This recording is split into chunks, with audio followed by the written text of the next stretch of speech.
Eu sei que manter o foco às vezes é difícil, então presta muita atenção aqui porque a nossa análise vai ser rápida e direto ao ponto. Esquece as rodovias asfaltadas que a gente conhece hoje. Nós vamos dissecar agora a maior e mais rápida supervia do mundo antigo, o Mar Mediterrâneo. Ele não foi só um corpo de água, tá? Ele foi o catalisador absoluto da civilização humana. Fica comigo, mantenha os olhos na tela e vamos entender exatamente como e por que isso aconteceu, com lógica e agilidade. Olha só essa frase na tela. Nenhum outro mar exerceu uma influência tão grande na ascensão do mundo que hoje conhecemos quanto o Mediterrâneo. Essa é a premissa central do nosso estudo. Sem esse mar específico, com a localização exata dele no planeta, a nossa vida política, econômica e cultural seria literalmente irreconhecível. É uma magnitude histórica absurda, então foca aqui comigo para entender a logística pesada por trás desse cenário. E aqui está o nosso roteiro de hoje, bem claro para não perdermos o rumo. Ponto 1. O conector. 2. O quebra-cabeça da sobrevivência. 3. A prova sob as ondas. E para fechar com impacto, ponto 4. A cápsula do tempo. Vamos sair da geografia continental gigante e mergulhar numa descoberta arqueológica incrivelmente específica. Bora lá?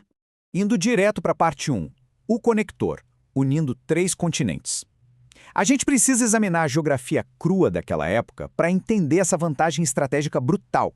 Veja bem, a própria origem da palavra já entrega o jogo todo. Mediterrâneo significa, ao pé da letra, um mar entre terras. Grave esse conceito, ele é fundamental. Ele nunca foi uma barreira isolante, tá? Ele era simplesmente a maior ponte natural do planeta. Um conector cirúrgico interligando os territórios centrais da África, da Europa e da Ásia. E o resultado dessa geografia toda? Uma avalanche de potências surgindo ao mesmo tempo. Acompanhe esses nomes fortes na tela. Egípcios, persas, fenícios, cretenses, gregos, macedônicos e romanos. Culturas lendárias. E o que todas elas têm em comum? Exatamente. Todas orbitaram, cresceram e lutaram ferozmente ao redor desse mesmo centro marítimo. Era o verdadeiro tabuleiro de poder do mundo. Mas por que usar o mar e não a terra? Pura matemática de sobrevivência. Naquela era, cruzar terras significava estradas terríveis, lentidão extrema e um custo altíssimo. Imagina só cruzar montanhas a pé carregando toneladas de carga. Impossível, né? O mar, desde que estivesse calmo, vencia em absolutamente todos os quesitos. Era infinitamente mais rápido e radicalmente mais barato. Era a supervia original. Simples assim. Isso nos joga direto para a nossa parte 2. O quebra-cabeça da sobrevivência superando a geografia. A água trazia uma facilidade enorme, claro. Mas a terra em volta, bom, ela exigia uma resiliência extrema.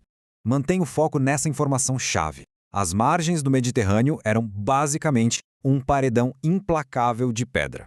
Esse terreno montanhoso tornava a agricultura um desafio absurdo. E quando o ambiente te esmaga, o que a sociedade faz? Ela se adapta. Pura necessidade tática. Eles foram forçados a se especializar apenas no que dava para produzir ali. Adapte-se ou desapareça. E esse quadro ilustra perfeitamente a dinâmica de ferro que se formou em seguida. É a regra da escassez e da abundância. De um lado, olha só os gregos, nadavam em azeite e vinho, mas faltavam grãos para alimentar a própria população. Do outro, os egípcios. Tinham reservas gigantescas de alimentos graças ao rio Nilo, mas enfrentavam uma escassez esmagadora de madeira. Então, cruzar essas sobras e faltas usando o mar virou uma obrigação inegociável. Era trocar ou morrer. Esse escambo forçado ligou os motores para um fluxo comercial gigantesco. Imagina a riqueza material cruzando essas ondas todos os dias. Cobre, estanho, ouro, prata, chumbo. Sem contar coisas pesadas como gado, além de roupas, armas, especiarias e corantes. E a regra de ouro das rotas comerciais é que a carga nunca viaja sozinha, né? Junto com esses produtos, circulavam inovações militares, ideias e crenças religiosas por todos os portos numa velocidade incrível. Vamos acelerar para não perder o ritmo. Entramos na parte 3, a prova sob as ondas. Tudo que a gente viu até aqui faz total sentido lógico. Mas faça essa pergunta a si mesmo. Como a ciência prova na prática, fisicamente, que essa teia complexa toda realmente existiu há milênios? Evidência física número 1, direto ao ponto. Amuletos egípcios forjados lá no norte da África foram desenterrados diretamente nas ruínas da Grécia. Uma prova dura e incontestável de que mundos que pareciam isolados no mapa estavam, na verdade, totalmente conectados. E olha a via de mão dupla sendo comprovada aqui. Evidência número 2. Vasos gregos achados intactos no norte da África. Pensa na logística insana de mover cerâmica frágil por milhares de quilômetros de rotas de terra. Seria um desastre, ia virar tudo estilhaço. Achar esses artefatos lá significa com absoluta certeza técnica que eles foram embalados e cruzaram os continentes de navio. Para amarrar essas provas e transformar tudo em fato, o método da ciência é super rigoroso. Acompanhe os passos táticos. Passo 1 é analisar textos históricos sobreviventes. Passo 2 é o suor da arqueologia terrestre, cavando mesmo. E o passo 3, o limite extremo da exploração, é investigar naufrágios submersos lá no fundo do oceano. Entenda a pressão e a exigência técnica desse passo 3. A arqueologia subaquática não é mergulho de fim de semana. É um trabalho investigativo agressivo e de altíssimo risco.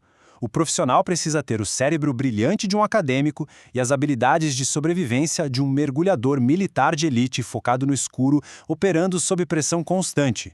O que nos puxa com toda força para o nosso último tópico investigativo. Parte 4. A cápsula do tempo. O naufrágio de Uluburum. Vamos aplicar essa teoria toda num caso real, um raio-x perfeito de como operava a economia global daquela época. Grava esse ano na sua mente, 1982. Foi quando mergulhadores de elite na costa da Turquia acharam os restos colossais de um navio comercial. Essa descoberta literalmente rasgou e reescreveu os manuais de história. Um gigante de carga repousando há milênios no fundo do oceano. Agora, o que realmente choca nessa história toda é o peso cronológico. Aproximadamente 1400 a.C. Essa é a data que esse casco cedeu e afundou, aprisionando no escuro total uma amostra exata e intocada de como era o mercado global daquele exato instante.